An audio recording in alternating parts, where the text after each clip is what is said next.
రేపే తొలి ఏకాదశి. ఈ పవిత్రమైన తొలి ఏకాదశి రోజున రాత్రి 12 గంటల లోపు గ్యాస్ స్టవ్ కింద ఇది ఒక్కటి పెట్టండి చాలు. ఇలా ఏకాదశి రోజున గ్యాస్ స్టవ్ కింద ఇది పెట్టడం వల్ల మీకున్న ఆర్థిక సమస్యలు, కష్టాలు, బాధలు అన్నీ తొలగిపోయి లక్ష్మీదేవి అనుగ్రహం కలుగుతుంది. డబ్బు అనేది 4 వైపుల నుండి దూసుకు వస్తుంది. ఎందుకంటే గ్యాస్ స్టవ్ అనేది లక్ష్మీదేవికి చాలా ఇష్టం. ప్రతి ఒక్కరి ఇంట్లో గ్యాస్ స్టవ్ ఉంటుంది. గ్యాస్ స్టవ్ లక్ష్మీదేవి సమానంగా భావిస్తాం. అటువంటి గ్యాస్ స్టవ్ కింద ఇలా తొలి ఏకాదశి రోజున దీనిని పెడితే చాలు. మీకున్న దరిద్రము, అలాగే ఆరోగ్య సమస్యలు కానీ, ఆర్థిక సమస్యలు కానీ ఇలా ఏవున్నా సరే ఈ తొలి ఏకాదశి రోజున ఇలా పెట్టడం వల్ల మీరు ధనవంతులుగా మారిపోతారు. కాబట్టి ఇలా గ్యాస్ స్టవ్ కింద పెట్టడం వల్ల కూడా లక్ష్మీదేవి మిమ్మల్ని అనుగ్రహిస్తుంది. ఈ పవిత్రమైన ఏకాదశి రోజున ఎటువంటి పరిహారాలు చేసినా మంచి శుభ ఫలితాలు వస్తాయి. ముఖ్యంగా ఎవరైతే తీవ్రమైన ఆర్థిక సమస్యలతో, ధనపరమైన సమస్యలతో బాధపడుతూ ఉన్నారో అలాంటి వారు ఈ తొలి ఏకాదశి రోజున రాత్రి గ్యాస్ స్టవ్ కింద దీనిని పెడితే చాలు. మీకున్న కష్టాలు 24 గంటలో తీరిపోయి లక్ష్మీదేవి అనుగ్రహం కలుగుతుంది. మీకు ఎంత పెద్ద కష్టాలైనా కూడా పోయి రాత్రికి రాత్రే కోటీశ్వర్లు మారిపోతారు. ఇంతకీ తొలి ఏకాదశి రోజున గ్యాస్ స్టవ్ కింద ఏం పెట్టాలో తెలుసు ముందు నా చిన్న రిక్వెస్ట్ అండి, ఈ వీడియో పూర్తిగా చూడండి. నచ్చితే లైక్ చేయండి. అలాగే మా ఛానల్ని కొత్తగా చూసినట్లయితే సబ్స్క్రైబ్ చేసుకోవడం మర్చిపోకండి. అత్యంత పవిత్రమైన తొలి ఏకాదశి విష్ణుమూర్తి పాలకడలపై యోగ నిద్రలో ఉపకరించే రోజు. ఈ రోజుకు ఎంతో విశిష్టత ఉండడంతో దరిద్ర బాధలతో బాధపడుతున్న వారు, విష్ణు సాహిత్యాన్ని కోరుకునేవారు ఈ తొలి ఏకాదశి రోజున విష్ణుమూర్తిని తప్పక ఆరాధించాలి. తొలి ఏకాదశి వ్రతాన్ని అసలు ఏ విధంగా ఆచరించాలి, ఉపవాస దీక్షను అసలు ఏ విధంగా పాటించాలి, అలాగే ఏమి తినకుండా ఉండలేని వారు తొలి ఏకాదశి రోజున తప్పకుండా ఏం పాటించాలి అనే విషయాలు కూడా ఇప్పుడు మన ఛానల్లో తెలుసుకుందాం. తొలి ఏకాదశి వ్రతాన్ని అంటే ఉపవాస దిశలో ప్రారంభించాలి అనుకునేవారు దశమి రోజు రాత్రి నుండి ఉపవాస దీక్షను ప్రారంభించాలి.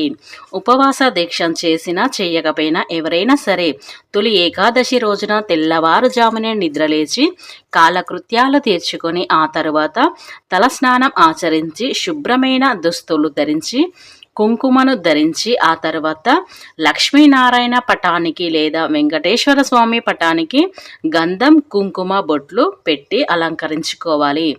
ముందుగా అంచమనం చేసి ఆవు నెయ్యితో దీపం వెలిగించాలి. తొలి ఏకాదశి అంటే ప్రత్యేక పర్వదినం కాబట్టి విష్ణుమూర్తిని పూజించక ముందు పసుపు గణపతిని పూజించాలి.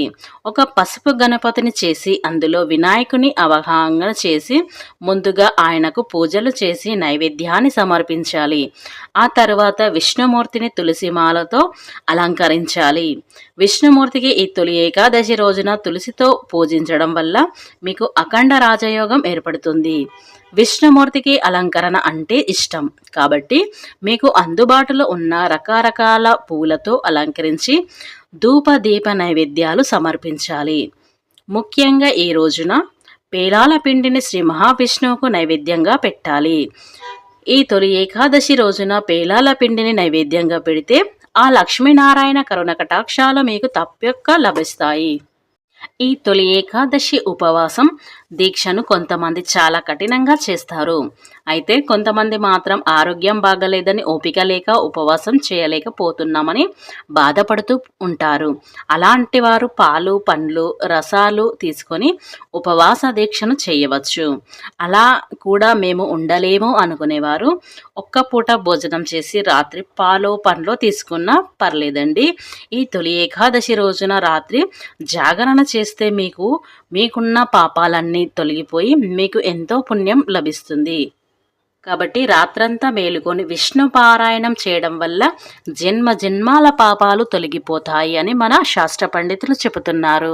ఇక ఏకాదశి మరుసటి రోజు అంటే ద్వాదశి రోజున ఉదయం మరల విష్ణుమూర్తిని ధూపదీప నైవేద్యాలతో ఆరాధించి ఆలయం దర్శనం చేసి ఆ తర్వాత భోజనం చేసుకోవాలి.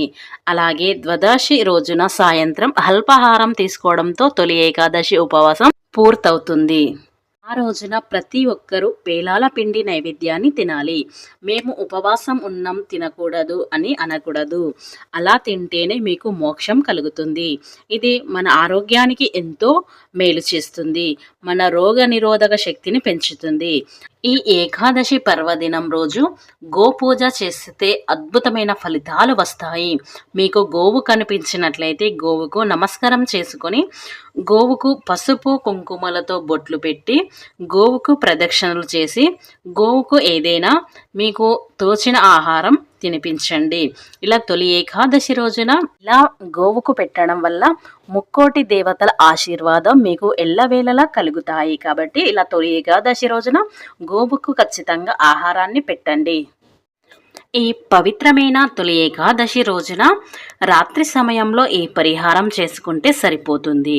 అయితే ఈ పరిహారానికి ఒక చిన్న మట్టి ప్రమిద ఉన్నా సరే, మనం ఇంట్లో దీపాలు ముట్టిస్తాం చూడు, అలా ఏదైనా పాతది ఉన్నా సరిపోతుంది. లేదు మాకు పాతది లేదు అనుకునేవారు ఒక చిన్న ప్లేటు అయినా తీసుకొని దాంట్లో గల్లు ఉప్పును పొయ్యండి. ఇలా గల్లుప్పును ఆ మట్టి ప్రమిదలో కానీ ప్లేట్లో కానీ పోసిన తర్వాత దాని మీద ఒక 5 లవంగాలను ఆ ఉప్పు పైన పెట్టండి. ఇలా పెట్టడం వల్ల మీకున్న ధన సమస్యలు అన్నీ తొలగిపోతాయి. కాబట్టి ఇలా మీరు దాంట్లో పెట్టారు కదా, పెట్టిన తర్వాత మీరు ఆ బౌల్ని కానీ ఆ గిన్నె కానీ ఆ మట్టి ప్రమిద కానీ ఇలా ఏది తీసుకుంటే దాన్ని పట్టుకొని మీ ఇల్లంతా తిరగండి. ఇలా తిరిగేటప్పుడు మాకున్న ధన సమస్యలు పోవాలి, మాకు ధన లాభం కలగాలి, అలాగే లక్ష్మీదేవి మాకు అనుగ్రహం కలగాలి, మా జీవితంలో అద్భుతంగా మారిపోవాలి అని మీకున్న సమస్యలు చెప్పుకుంటూ మీకు ఎన్ని గదులు ఉంటే అన్ని గదులలో తిరిగేయండి. ఇలా తిరిగేసిన తర్వాత ఆ బౌల్ని తీసుకెళ్ళి మీరు కిచెన్లో గ్యాస్ స్టవ్ కింద పెట్టండి. ఇలా గల్లుప్పును తీసుకెళ్ళి అక్కడ పెట్టడం వల్ల మీకున్న నెగిటివ్ అంతా పోతుంది. ఉప్పు అంటేనే నెగిటివ్ని ఎనర్జీని తొలగించుకునే ఒక అద్భుతమైన పరిహారం. కాబట్టి ఉప్పుతో ఏ పరిహారం చేసినా మనకు అద్భుతమైన ఫలితాలు వస్తాయి. కాబట్టి ఉప్పు అలాగే లవంగాలు అంటే మనకున్న చెడునంతా తొలగించుకునే ఒక మంచి పదార్థం. కాబట్టి ఇలా ఉప్పు లవంగాలతో పరిహారం ఎవరైతే తొలి ఏకాదశి రోజున చేస్తారో వారి ఇంట్లో నుండి చెడంతా వెళ్ళిపోయి లక్ష్మీదేవి అనుగ్రహం కలుగుతుంది.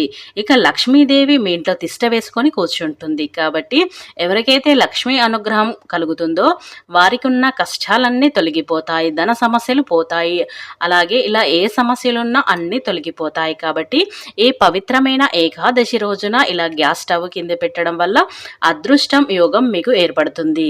ఇక మీకు జీవితంలో తిరుగు అనేదే ఉండదు. మీరు ఏది పట్టినా అది బంగారంగా మారిపోతుంది. పట్టిందల్లా బంగారం అవుతుంది అంటారు చూడు, అలా మీరు ఏది చేసినా మంచి ఫలితాలు వస్తాయి, అద్భుతమైన ఫలితాలను మీరు పొందుతారు. కాబట్టి మర్చిపోకుండా తొలి ఏకాదశి రోజున రాత్రి ఇలా చేయండి చాలు.